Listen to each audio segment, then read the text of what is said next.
We talk about it in the Origins cassette, but just to be sure, Zéphirin Dorval donated the statue of Our Lady of the Cape in 1854. There's nothing in the archive about the donor or his motivation, but the statue was placed on the altar of the Rosary in the parish church that became the small shrine. It replaced an old silver statue that vanished without a trace. Well, another case of something disappearing from the shrine. Grandma, in case we disappear, please remember that we love you.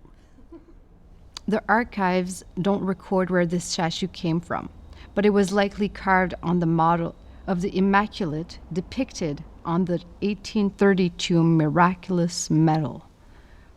I thought about that the other day. We could use the first mold to make the other statues. Well, no, the company Catelli and Carli changed its name twice, and it closed its doors in 1965, which means the mold is gone forever. So, that disappeared as well. But not the statue. We don't know much about it because it wasn't signed, or else the signature was concealed during restoration. Wasn't Olivier Chaput the sculptor?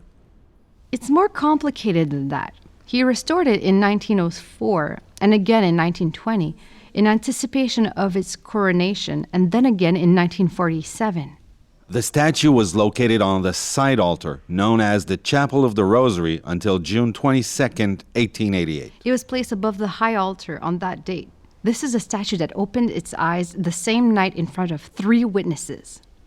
In December 1892, the first issue of the Annals of the Shrine described the statue as being miraculous. On August 28, 1896, an anonymous writer... There's really something about mysteries at the shrine. An anonymous writer wrote in the journal, "This Madonna isn't beautiful. It doesn't express the dream of an artist, and yet it attracts and fascinates.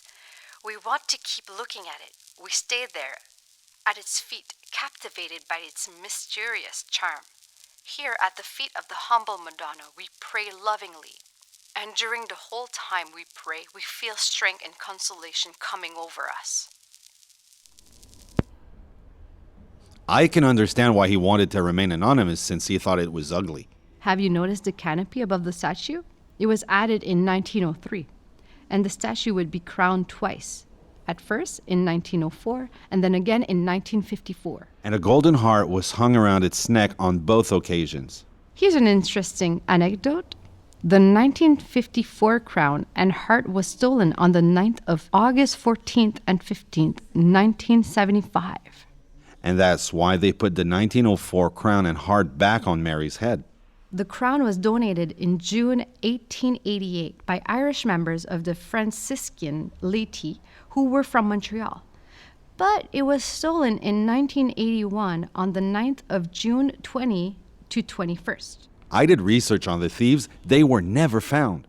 So a copy of the crown was made by Montreal goldsmith Gilles Beaugrand.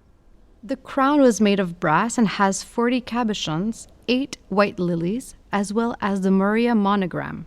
But the crown and heart are the attributes that help us to identify the statue.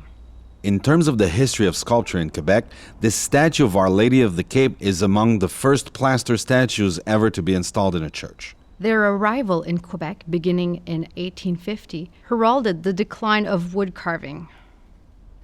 It's also worth noting that plaster statues were 1/3 the price of wooden statues because a mold was needed and because they were mass-produced. Sculpture historians are just beginning to take an interest in them because plaster statues were considered to be second-rate art.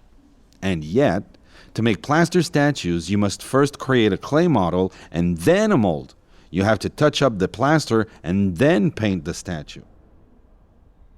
And now we'll head to the Rosary Bridge. And we'll give you a little reminder because we talk about it on the Miracles cassette.